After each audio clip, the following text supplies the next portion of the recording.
So I just got back from the theater to see Civil War, and well, let's just say I'm not exactly how do I say this? It is exactly what I expected it to be, and depending on who you are, that might be a good thing or a bad thing. Let me explain the good thing. The good thing is that well, I'll be honest. I was I thought that they were gonna shy away from some of the more how do I say gross stuff, but no, they put that stuff front and center, and thankfully, and honestly, I was hoping they were gonna Hollywood up in another little way, and they sort of did, but Hollywood in the definition of the word. Like I'll go ahead and say this. It's a good movie, and I can kind of get what they were trying to do. This was more a focus on. It wasn't. The thing is, the reason why it exists is also part of the reason why some of us aren't exactly receptive to it. To put this into perspective, you know how? I guess the best way I can describe why people are so pissed off at this movie would be you shot a buffalo. Okay, we get it. All right, we got a buffalo. But all you really did was take the skin and make it into a fur coat, and then just leave the carcass to rot. You're not taking the tongue, you're not taking the meat, which you can definitely do a lot more with, and you're not taking the bones, you're not taking any of the organs, which you can also do a lot of things with it. No, you just wanted the fur. And, I get it, it's a nice fur, but you're still leaving behind an entire carcass. Don't you think you should, there's a whole lot of meat and a whole lot of bones and a whole lot of other stuff that you can take advantage that you can use, but you're not taking advantage of it.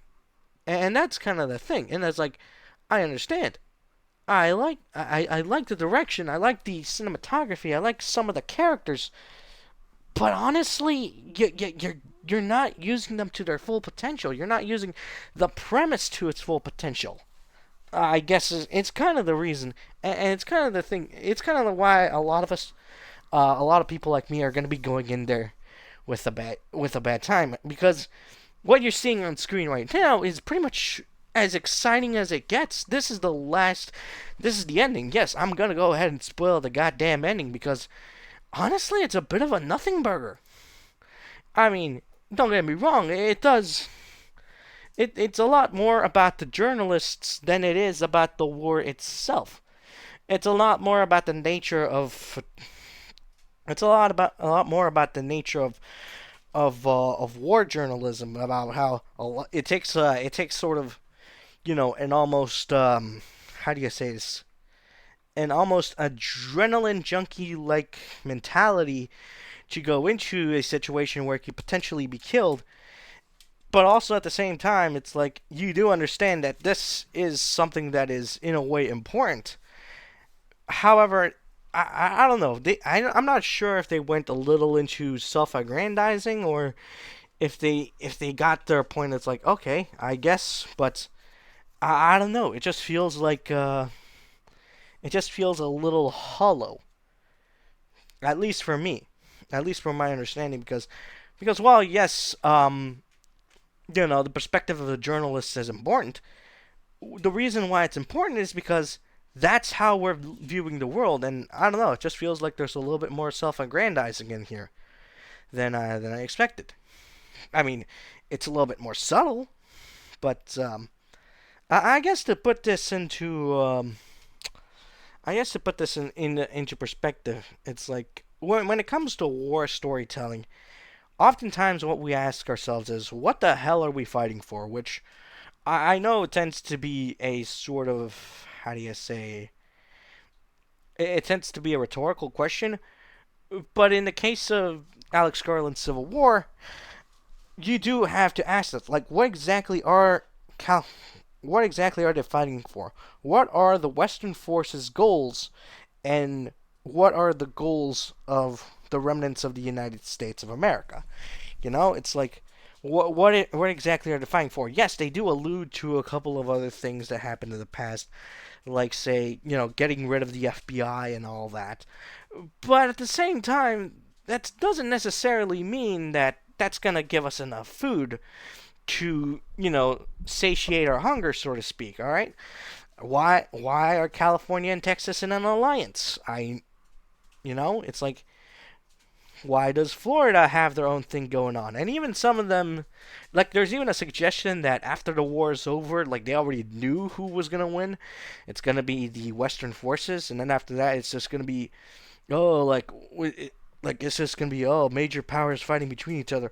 Or are they going to reunite under a different constitution? Because that seemed like, actually, now that I think about it, that could have been a better motivation for them to fight. Like, maybe California and Texas each decided to draft a new constitution, so to speak, where at the end of this war, after deposing the president, they're gonna reunite under a new banner with better protections as well as a redefining of, say, of the law of the land. Like, you could get some interesting things in there, like, say, maybe redefining what is a citizen and what is a resident. What can they do? What can they not do? Basically, you know, enshrining their rights. Like, maybe they still have the right to a firearm, but within the reason of civilian life. Like, maybe this is the point where you can only get an assault rifle with a certain license, and it's enshrined in the Constitution of how you're supposed to get one. Or maybe trans rights to a certain degree are permitted within the new constitution, and suddenly all of a sudden, seeing that there's a new framework, suddenly suddenly DC is like, oh, we can't let like, this is a questioning to our power. Well, what about internationally? Is like, what does Mexico and Canada? Because they do mention in the movie that Canadian dollars are worth more than the American dollar all of a sudden, which kind of puts into question the validity of the United States as a superpower now, even though the Western forces are pretty much kicking ass. Because someone actually mentioned that Texas and California have an edge because now they essentially have the largest marine bases, which essentially means that the Western forces pretty much have the Marines on their backing, and the Marines tend to be the most loyal group and the most cohesive group. So I don't know how like, again, once again, how are they going to be perceived as internationally? Like, and it's that kind of stuff, and it's like, those are questions that remain unanswered even after watching the movie. So yeah, that's pretty much why I'm spoiling it, and they can't do anything about it because technically it's transformative. That being said, this did actually send me spiraling down a rabbit hole when it comes to war journalism, because while yes it does because while yes journalism to a degree is important, I think it also gets you to question, what does modern war journalism look like? So basically the focus is more on military journalism, so to speak. And I'd be fine with that, but I don't know. Suddenly, something just kind of clicked in me, and suddenly I went down this rabbit hole that suddenly made me realize a couple of things. Yeah. Long story short, we're gonna get into TikTok after this, so just keep that in mind. So I decided to go ahead and look into what modern military journalism looks like, and let's just say, it doesn't look like traditional journalism at the most. So, if you have been paying attention to both the wars in Ukraine and the war in Palestine, you'll know that a lot of the information that the public, are getting from those regions is not necessarily coming through the mainstream.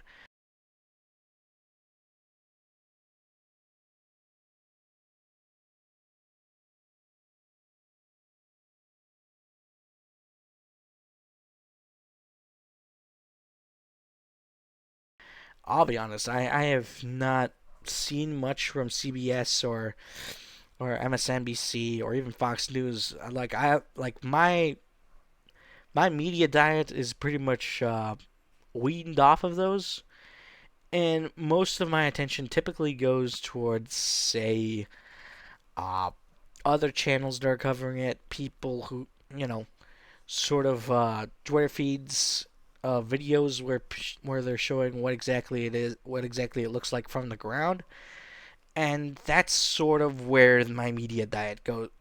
That's sort of how I get my information, direct, sort of directly from the front lines. And I know there's a little bit of an issue going on there, but consider just exactly what kind of world we live in now.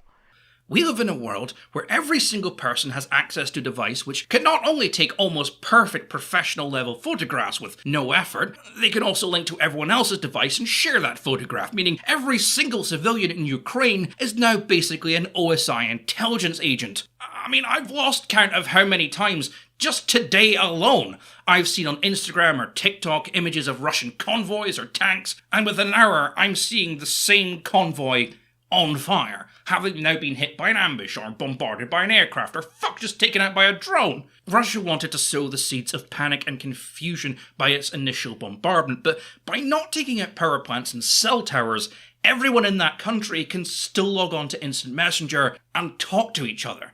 Everyone can still communicate. Everyone can still take photos of your military formations with a geotag attached to it, which can be beamed directly to some guy in an operations room who can then direct an airstrike. This is one where you can get the information directly from a primary source. It's no longer filtered through, say, a newspaper or a news organization. It is instead directly from the people experiencing things on the ground.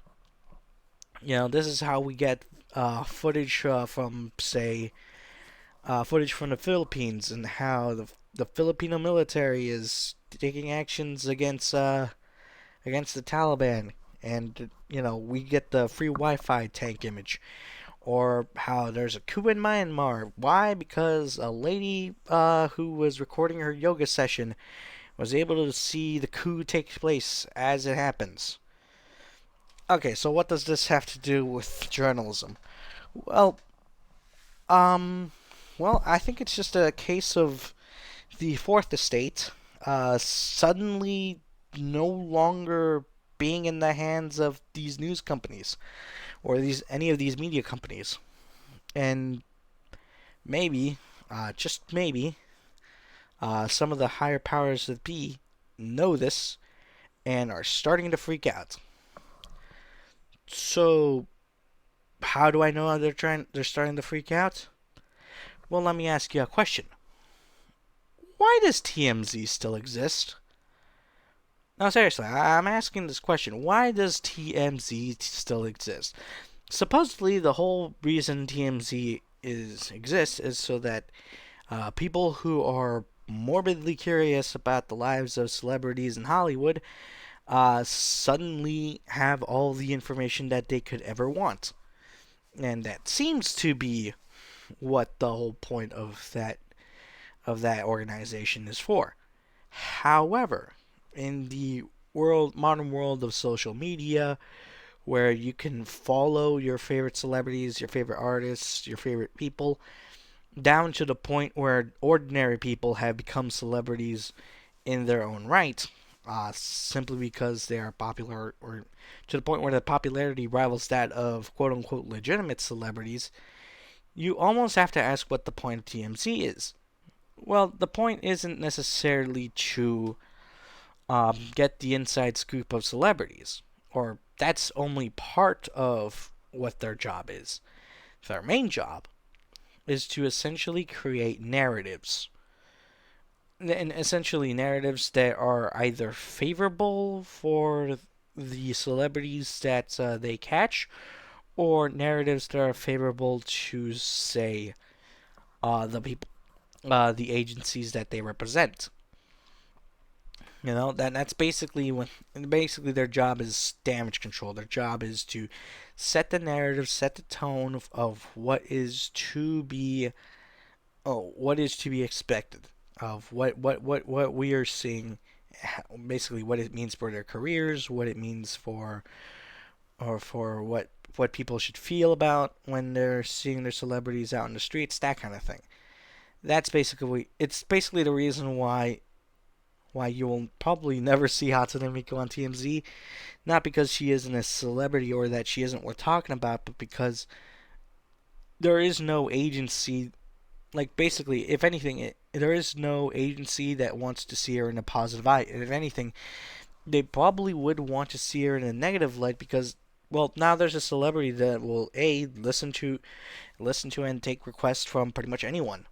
And it's not like the it's not like Miku isn't free from controversy. I mean, have you seen Rabbit Hole? God damn. And that's basically what's going on. And this is not a historical. This is not something that is new.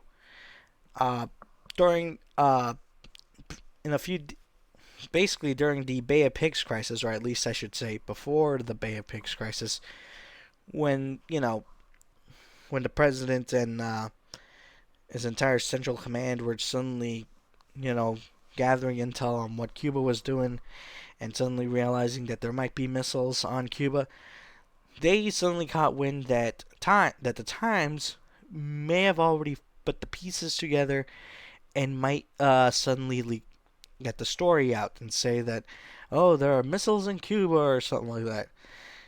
The basically representatives of President Kennedy basically convinced the Times to delay that paper, to delay that article, at least until President Kennedy makes those statements. Then the Times can go ahead and leak their story out. And yeah, like the whole point of that was so that the president still has some level of control. The people are still going to be informed eventually, just that the president needs to be the one to address it. All right. Again, it's sort of a little bit of a weird thing, and but basically, long story short, the whole point of the media is essentially to control the narrative. And I think you've seen most examples of this, but one of the more egregious examples sort of hit home for me. All right, so you guys know what Univision is, right? It's basically one of the most trusted Hispanic media companies in the United States. It's aligned with Televisa, so a lot of their programming lines up with Mexican programming. You kind of get the point. Anyways, you probably remember the quote unquote Jorge Ramos v. Trump argument back when Donald Trump was running for president. I know Jorge technically was out of line, technically was not following decorum, but you have to understand that the reason why he sort of broke decorum was to sort of start asking the president of what exactly he intends to do in regards to in regards to immigration status and in regards to some of the claims that he makes about getting rid of birthright citizenship, etc. And it makes sense that he would sort of go into that sort of accusatory mode when you consider the people that he represents. I mean, for example, I watch Univision from time to time, and yeah, I do have a couple of family members here in the states uh, who, yeah, whose lives would be impacted or were impacted by a Trump presidency. I'm not gonna go ahead and name specifics, but I do have cousins who are living. Uh, I'm gonna say Nebraska. Who are living in Nebraska because and long story short, I am their quote unquote sponsor because, uh, you know, they want to at least establish a legal residency, but they couldn't get it, before entering the country. So I'm pretty much, so I'm very much involved in this. You can very much see why all of a sudden there's this, why Jorge Ramos would try to go into an attack mode, so to speak. And now, a couple of years after the presidency, after Trump has done his 4 years, suddenly we find out that Univision is gonna get to do an exclusive interview again. And it's like, holy crap, maybe now we'll actually get some proper answers. And the interview was a softball. It was nothing but softball questions. Like, really, it's a little disappointing if you think about it, because we were once again expecting Hoyer Ramos to go in there, but instead they chose a different guy. Instead, they got him to ask some real soft questions. It's honestly a little disappointing. And yeah, it pretty much soured the reputation of Univision as a whole, which makes sense when you consider that Jared Kushner was apparently able to sweet talk the new president of the new CEO of Univision into doing this for him and just sort of doing quote unquote damage control for the president or for the former president. And yeah, you kind of see where I'm going with this. It's not exactly. So, what does this have to do with, say, TikTok? Well, because TikTok isn't. Well, when you think about it, the old establishment and new social media have kind of been at odds with each other, and I'm not the only one who has actually made that point. Now, I think it's no secret here on the channel that I'm not the biggest fan of traditional media coverage of our industry. I've talked about it on this channel, and this channel, and that channel, and this channel again, and is this probably why they don't write articles about us anymore? See, I'm gonna go ahead and be honest. I don't really like TikTok. Alright? It's not the social media that I'm used to. I think it's a little bit too short form. And quite frankly, there is a lot of potential for abuse and for the spreading of misinformation. Then why did you... Your attitude towards America is crap. You can't see that the people have their own way of filtering out the bullshit. That's why no one's buying your crap. You're so stuck up on the idea that Singapore or China was influencing the American public when you didn't realize that a lot of these things are opinions that Americans came to on their own, using their own brains. Senator, I served my nation in Singapore. No, I did not. Do you have a Singaporean passport? Yes, and I served my military for two and a half years in Singapore. Do you have any other passports from any other nations? No, Senator. Your wife is an American citizen. Your children are American citizens. That's correct. Have you ever applied for American citizenship? No, not yet. Okay. Have you ever been a member of the Chinese Communist Party? Senator, I'm Singaporean. No. Have you ever been associated or affiliated with the Chinese Communist Party? No, Senator. Again, I'm Singaporean. Let me ask you some hopefully simple questions. It's kind of a little, yeah, there's a little bit of that taste of xenophobia in there. And on top of that, it's like, really? It's like, this is suddenly the thing that's going to be the downfall of our democracy? Because if that's the thing, then boy do I, if that's going to be what takes down the American Republic, then boy do we have a weak-ass republic. And that's kind of what I'm going at. Like, the whole point is, essentially, and the reason they haven't gone after Facebook or Google or any of the other social media websites for that harshly is because essentially they're already somewhat under American control, but TikTok is now all of a sudden not exactly in there. So basically, long story short, because of social media, what used to be the fourth estate is no longer the fourth estate, and now that the new fourth estate is now sort of giving more leverage to people rather than, say, the governments that used to have some level of control. So that's at least my theory, so to speak. Like, it's all about leverage. And when you think about it, it's like, in some ways, I kind of, like, it is a little sad that nowadays, it's like people trust social media more than, say, the old news websites, than say the old news companies. But maybe that's just the further evolution of, maybe that's just how things are now becoming now. And, well, I'm not saying that any of the old traditional news sources are going to be gone. I think they're still going to be around, but they're definitely not going to have the same influence they had before.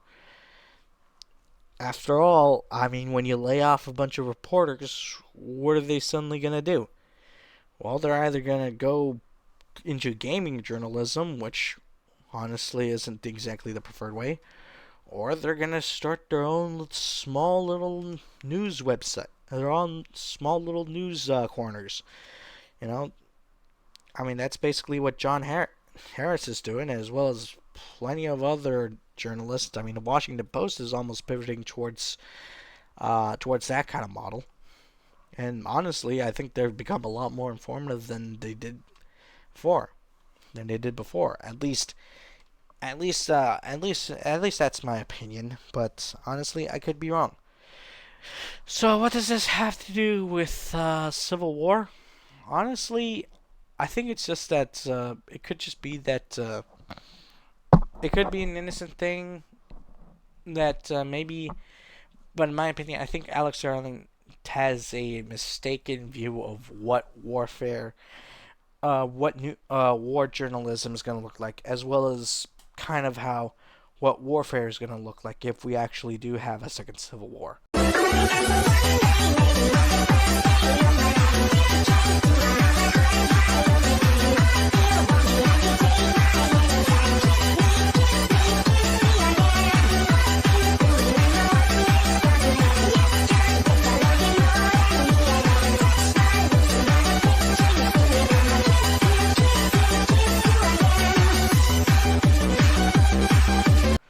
I think it's going to look a little bit different. I think it's going to be a whole lot. I think it's going to be a whole lot more different. And honestly, I'm just hoping that it doesn't actually get to it. But long story short, I have been around in a couple of circles, and there's this thing called Project 2025. And long story short, it kind of reads like if a certain someone gets elected president, they're gonna go full tyrant. And well, let's just say let's just say that some of the provisions. Well, okay, I'll mention one provision. Essentially, the prohibition of pornography. Now, essentially, it means that it's basically going to criminalize any form of sexual or explicit content anywhere on the planet. So basically, if you've noticed, Pornhub was suddenly restricted here in Texas, then you kind of already know that would be scary enough, that like on its own. But what they define as pornography is essentially gay relationships, lesbian relationships, transgenderism, that kind of thing. Which, if you haven't seen the outline of my book, which I doubt it, unless you are my editor, then long story short, in the weird about way, it would kind of classify my book as pornography. Which, at least in the first book, it does not. There is no real sex in it. But just because there's a transgendered character, suddenly that makes it pornography. And before someone says, "Oh, they just removed the transgender character," you know what? One, fuck you. This is my book, and this is why I want to say it. Second, my editor is transgendered, and I thought, you know what, this would be a nice little shout out for him. I think it would be nice. And three, honestly, I don't think transgender people are going to go away just because you want them to. Honestly, it's just been used to it, and the fact that the main character's response to it is just, okay. Now, back to the main story. Honestly, I think that's kind of the point, honestly. At least that's the point. Or at least that's kind of... That's just the way I want to make the story. And it's like, long story short, my own freedoms are being restricted. And that's only on the one thing. The other thing would be, the actual militarization and centralization of the police. Basically turning turning the local municipal police, so to speak, into the president's personal guard. Long story short, Project 2025, if the guy who I'm thinking of becomes president, suddenly that would mean very bad news. And I have not seen any of the mainstream news services talk about it. But the only way I even figured out about that is through freaking Twitter. For as much of a cesspool that Twitter is, it's unfortunately the way that I kind of receive my news. I don't know if that's I don't know if that's a good thing or a bad thing, but it definitely says a lot when I trust Twitter more than I do trust the mainstream media. So, yeah, that's kind of it. Hopefully the next video is gonna be more tee hee ha ha funny. Because honestly, I do not like talking about politics, but I figured someone needed to say these things, or because if they didn't, I would lose my freaking mind. But yeah, that's all I really got to say. Now, if you excuse me, I gotta go buy a firearm. And until then, this is me saying, keep your ears open, your eyes open. Get ready to scream if you need to, and thank you for being smart. Sayonara.